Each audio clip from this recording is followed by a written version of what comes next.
The Quintessential Quintuplets changed my life. For those of you that are uninitiated, this is Nino, this is Miku, this is Yotsuba, this is Itsuki, and this is a piece of literal human garbage. And the reason I'm a fan of these 5 quintuplets is very different from most people, to say the least. Because I have spent hundreds of hours of my life on this series. Between watching and reading the show, filming and editing content, and spending literally thousands of dollars on the rarest merch I could find, I have never been so invested in a series. Which begs the question, why? Why dedicate so much of my time and money to this series? For me, it's not that it's the best anime I've ever watched or that it had themes so profound that it made me rethink my life. No, the answer is much, much simpler than that. How did this series end up single-handedly changing the trajectory of my life? Well, the solution lies within this picture. Ever since the fateful day I changed my TikTok profile picture to this photo of Miku, the name Suenami has slowly become synonymous with the Quintessential Quintuplets itself. And the funniest part is, the majority of that happened by accident, but we'll get to that. Because regardless of the reasons I became obsessed with this series, the Quintessential Quintuplets is a global phenomenon. And I mean global. When I went to Berlin, I was shocked to see that the Quintessential Quintuplets was one of the few series to actually be advertised on store shelves. And when I went to France, I found out that Japan is not the only place to get the full color version of the manga. While America has to pay more for the black and white version, France also received the full color version of the Quint, and it only costs €8.50. So needless to say, this series has done something to captivate audiences from all around the world. But what exactly makes the Quintessential Quintuplets an iconic series? At its core, the Quintessential Quintuplets has a very simple premise. Itsuki Futaro is offered a job tutoring his school's 5 new transfer students. The only problem is that, in addition to all of them being rather academically challenged, none of them want anything to do with him. Given that they both don't want to study and don't want him as a tutor, will Futaro be able to save them from failing out? The one thing I was always told when starting the Quintessential Quintuplets is that this series is totally different from any other harem. Despite the cliche sounding premise, it's a unique experience that's more than just cute girls and fan service. But is the Quintessential Quintuplets really a step above the tired harem genre? Or was my love for the Quints being fueled by nostalgia? To answer this question, I would need a fresh pair of eyes. I spent hours reading, researching, and watching a series that I already had a pretty solid grasp on. But to get to the bottom of this mystery, I had to go even further. To truly understand these 5 best girls, I had to become the best girl. I spent nearly $200 buying clothing to turn myself into one of the quintuplets. Do you know how invested you have to be in a series to decide to dress up as one of the best girls? But I'm getting ahead of myself. To determine if the Quintessential Quintuplets was truly worth the hype, I started off by turning to the best source of info on the internet, Reddit. Why did the Quintessential Quintuplets boom in popularity? The manga was extremely popular. That makes a lot of sense. I get it now. The main issue with that is that it brings up another question. Why the f was the manga so popular? IMO, it is the best generic harem even made. Girls are way more than just doujinshi material. Why would you even mention that? But since he brought it up, a lot of people immediately boil the popularity of the Quintessential Quintuplets down to the girls. And not just the girls, but the girls is girls. But while I've made my fair share of down bad Quintessential Quintuplets jokes over the years, if you're purely looking at the series itself, the content within it's not actually that down bad. The fandom has entered a whole nother stratosphere of thirstiness, and trust me, I will get to that. But for a harem series, the Quintessential Quintuplets rarely delves into the usual lewd harem tropes. I think one of the best ways you could determine an author's intent when making a series is by looking at the artist's previous works. Take Shun Seiki, for example. Shun is the illustrator for Food Wars, which is by far one of the wildest cooking shows I have ever seen. But if you were to only read a synopsis of the story, you would go, wow, this sounds like an awesome action shonen. A series where cooking students face off in shokugeki, literal food wars that determine your school ranking, is a really fun and cool idea. And oh boy, would you be right for the wrong reasons. What if I told you that within the very first chapter of this series, within the first 10 pages, there is a panel where a woman is disrobed by a squid? Armed with that unfortunate knowledge, would you be surprised to hear that all of the previous series Shunseki had drawn for were adult in nature, with classics such as Harem Time Someday and Trouble Trip Hard Temptation? That's probably not very surprising, because you can look at just about any Food Wars panel and go, yeah, that dude likes drawing naked people. He took the basic concept of Food Wars and decided, what if when the food is really, really good, the flavor is so powerful it rips people's clothes off? Let me remind you that nowhere is this mentioned in the show's official description. So, why do I bring this up when talking about the quintessential quintuplets? Generally speaking, harem series have a reputation for being filled with trashy fan service and tired tropes. And to be fair, this is true probably 99.99999% of the time. But just as Food Wars revolutionized cooking series by being incredibly ecchi, the quintessential quintuplets revolutionized the harem genre by being actually really good. And most of the credit should go to the creator's writer and illustrator. Spring onion halva. that's what his name translates to. How did it mess it up that badly? Negi. Okay. And most of the credit should go to the series creator, Negi Haruba. From the moment the quintessential quintuplets was thought of, the series immediately had a massive challenge to overcome. How do you make 5 sisters feel like unique characters? Not only that, but he decided to make them 5 identical quintuplets. And he made the fact that they were quintuplets integral to the plot itself. Making these sisters identical was an extremely bold design choice, as it easily ran the risk of the girls blending together. But while Negi had his work cut out for him, he successfully navigated this challenge thanks to 2 main factors: very strong personality traits and even stronger character designs. Some of the earliest designs for the quints can be seen in the Quintessential Quintuplets Volume 0. This is the early one-shot version of the series, covering most of the events that would eventually become Chapter 1 of the main series. How did I gain access to this early version one-shot, you might ask? Well, if you watched my previous video where I unboxed it, you would know that it cost me nearly $550. And that is because the black and white version of this one-shot was released as a part of the limited edition Quintessential Quintuplets Blu-ray box set. Say that 5 times fast. And it was not printed to match the current popularity level of this series. Have I mentioned the fact that Quintessential Quintuplets fans will pay crazy prices to get things? I would know. That being said, there is a lot that's similar between the original one-shot and the first chapter of the full series, and many of the panels of the first chapter are simply redrawn versions of the one-shot. For any non-mega fan, it would be redundant to own both the one-shot and Volume 1, so I do understand why it wasn't widely distributed. But for someone who's studied the series as much as I have, the small changes between these 2 versions add up to make a huge difference. I think this panel specifically perfectly encapsulates just how much better the designs are in Volume 1 than the original one-shot. Even ignoring the improvement of the art, you could see there were a lot of subtle differences added to differentiate the girls from each other. 2 of the biggest differences between these versions is that Nino now wears her cardigan open and Miku has a pair of headphones around her neck. And while these seem like minor differences at first, they really help each girl stand out and portray their personalities just from their outfits. Nino is a strong-willed and assertive character. It would make sense that, unlike her sister, she would have her jacket open. When compared to her sister's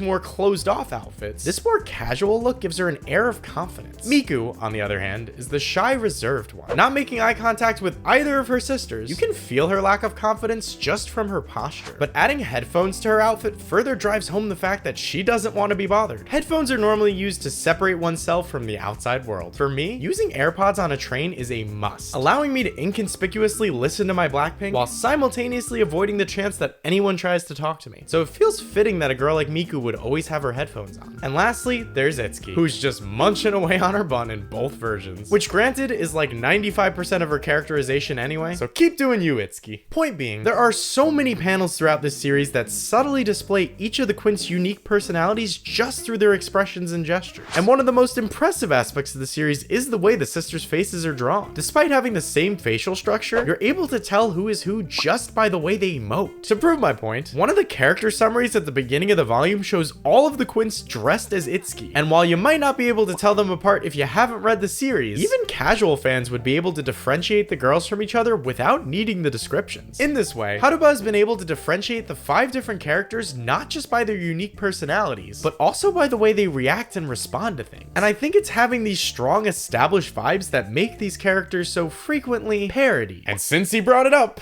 originally there was going to be a whole section dedicated to both Quint's fan art and Quint's fan art. And I think this community knows how down bad it is. This is an actual TikTok I got on my For You page the other day. What even is that? So instead of having a whole section dedicated to the down bad, I will just comment that like many other popular series, the Quintessential Quintuplets has spawned a seemingly infinite amount of fan art. And as this Reddit user gracefully brought up, some of it is the very down bad variety. Now, if you don't know what he means by doujinshi material, one of the most popular Quintessential Quintuplets parody doujins is called The One Where Miku Gets Her Way. Yeah, it's that kind of fanfic. And while I could make jokes about how Miku is the most frequently parodied, or how Itsuki has exactly 6 69 parodies. Nice. I don't think this is the primary reason the Quintessential Quintuplets got popular, and I would rather spend my time talking about the plot rather than talking about the plot, if you know what I mean. Cool?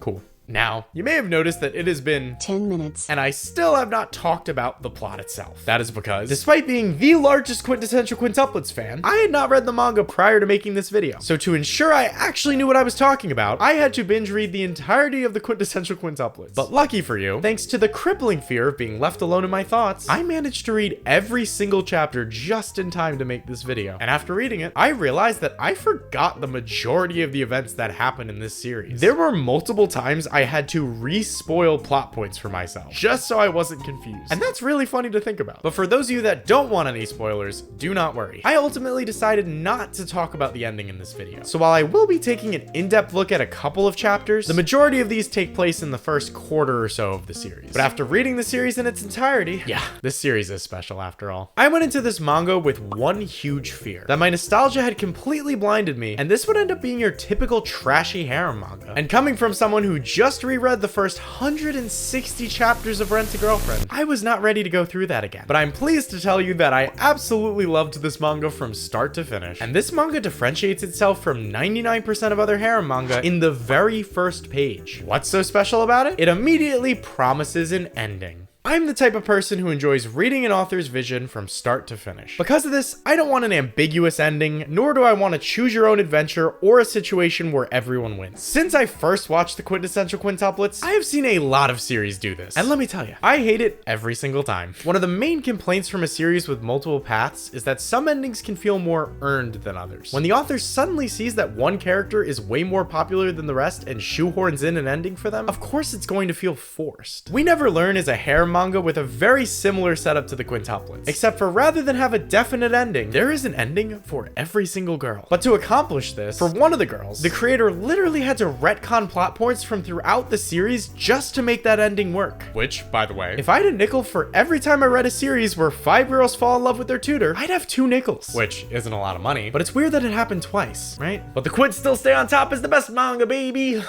In my eyes, the perfect series is one where there's a well thought out, finite ending. It's a series that keeps you invested and guessing where the story will ultimately lead, but looking back on it, you can notice the breadcrumbs the author leaves you that prove the ending was planned from the start. And the Quintessential Quintuplets does this beautifully. Having gone through the events of the Quintessential Quintuplets twice now, I can confidently say that he does a great job balancing the 5 girls. Generally speaking, the events of this series can be split into 2 distinct halves, which the way the series pivots right at the halfway point is too perfect to be a mere coincidence. The first 59 chapters start with the day the sisters transfer to Futodo's high school, taking the reader through their journey as second years to the end of the exam period. And during this half of the series, the focus is on the girls and their personal growth. These early chapters are some of my favorite in the entire series. Every chapter provides small bits of new information on each of the girls, their personalities, and most importantly, their unique interests. And as each of them begin to slowly open up to Futaro, he's able to identify each of their unique defining traits. One of the first characters to open up to him is Miku, who accidentally reveals her love for Japanese warlords. When this secret comes out, she begs him not to tell the other sisters about this obsession. And while it's understandable that she'd want to keep this a secret, the real issue isn't that she has a love for old Japanese history. It's that her love for warlords makes her different from her other sisters. And it is here that we are introduced to the main theme of the entire series: identity. One of the most prevalent quotes throughout the series originates from the Nakano sisters' late mother, who told them, "What's important isn't where you are, but that all 5 of you are together." And while these are the words that gave the 5 of them the strength to move forward following her death, the problem is that they never actually moved on. When they banded together as their mother requested, they also chose to stifle their own individuality. The choices most of them make aren't for themselves, but for the collective benefit of all 5 of them, creating a protective barrier around them. But while this barrier protects them from the harm of outsiders, it also prevented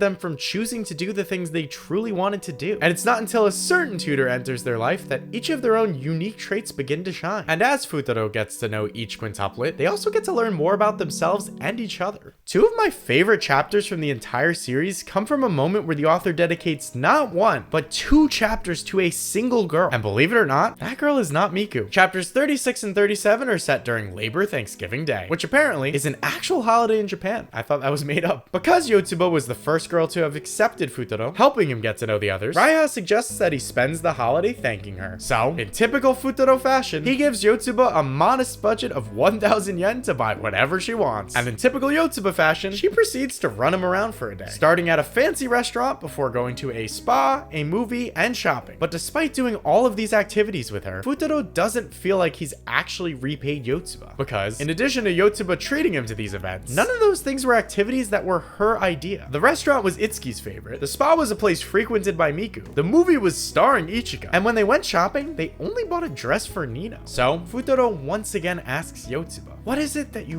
really want? And in that moment, she can't actually come up with an answer. Having been accustomed to conforming to the wishes of her sisters, she never thought to think to herself what she really wanted. And it's only after a whole nother chapter of your typical quintuplets antics that they land at a place that Yotsuba's truly happy to be at, the local park. Watching her genuine joy to be at such a mundane place with Futaro is a really touching moment, as she finally allows herself to selfishly enjoy herself. It's moments like Futaro and Yotsuba's date at the park that made me fall in love with this series, and it's thanks to him that all the girls, not just Yotsuba, are able to slowly accept their differences. And no chapter better represents this than chapter 46. In this chapter, Nino refuses to return home, angry that the other girls have began to embrace Futaro and the change he brought into their lives. Trying to break the ice, Miku decides to make tea for them. But as always, nothing can go smoothly between these two, because while Miku likes green tea, Nino prefers black tea with cream and sugar. However, rather than reject this difference between the two of them, Miku says this: I knew it, way too sweet, but this taste, I would have never known about it if you weren't here, Nino. It's true that back when we were all identical, it was peaceful and we never fought, but we would have been stuck at 20% like that. We laugh, we get angry, we get sad by experiencing different things, and making up for each other's shortcomings will become whole. It's a really wise moment that, in typical fashion, is immediately softened by a joke as they continue their argument. But ironically, when researching which type of tea is truly superior, they make a shocking discovery. Both black tea and green tea are made using the same type of leaf. It's simply the way that they're fermented that makes them different. And so, their tea debate ends with a not so subtle nod to their exact situation. While their individual experiences will change, altering their tastes, they'll always be identical quintuplets that started as the same leaves. These moments of personal growth, where the focus is not just on Futaro, are some of the strongest in the entire series. Negi chose to spend nearly 60 chapters not just introducing these characters, but allowing them to blossom and change right before our eyes. And it is this level of dedication to character development before beginning the real harem antics that differentiate the Quintessential Quintuplets from nearly every other harem series. But as this series constantly reminds us, these simple days don't last forever. And eventually, each girl's affection for him hit a point where their feelings can no longer be ignored. And so, directly following the final exam period, we get to chapter 60, simply titled, The Conquest Begins. After the final exam period, the series shifts away from the tutor and mentor dynamic almost entirely. This section begins with Futaro stepping down as the official position of the Nakano's tutor. No longer being paid by their father, he's now able to befriend them in addition to being their mentor. And it's under this dynamic that the fight for his affection truly begins. The series started as a 5v1, with all 5 sisters rebelling against their nagging tutor. But now that romantic feelings are at play, all bets are off, and ripples begin to form between the sisters. But these divides form not only because they're now adversaries in love, but also because their newfound independence causes them to clash with one another. But while this series naturally shifts towards a more traditional harem format in its latter half, it never feels too cheap or exploitative. Because the love trial begins after a half series worth of build-up, the viewer fully understands the motivations of each of these girls. You sympathize with the moments when one of them hesitates to share their true feelings, afraid of breaking their family dynamic. At the same time, when an act of sisterly betrayal occurs, the emotional impact is strengthened thanks to a deep understanding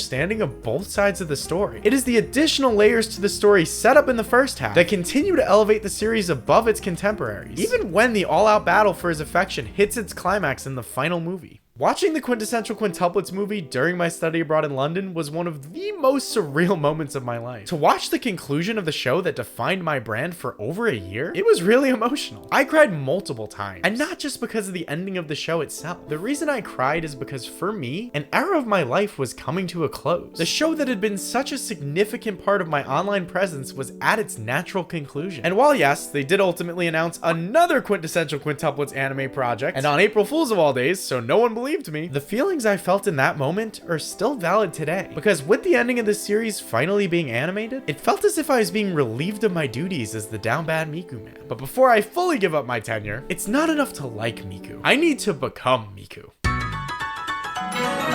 I've already checked the pants and they're as ugly as you expect them to be. Look at these things. What is this? But the rest of these I'm opening for the first time on camera. See, even when it's not a Quince unboxing, it still becomes a Quince unboxing. Wow. It actually looks better than it did in the ad. Because this is the only actual Quince specific item. The rest of them are just like actual clothes I bought.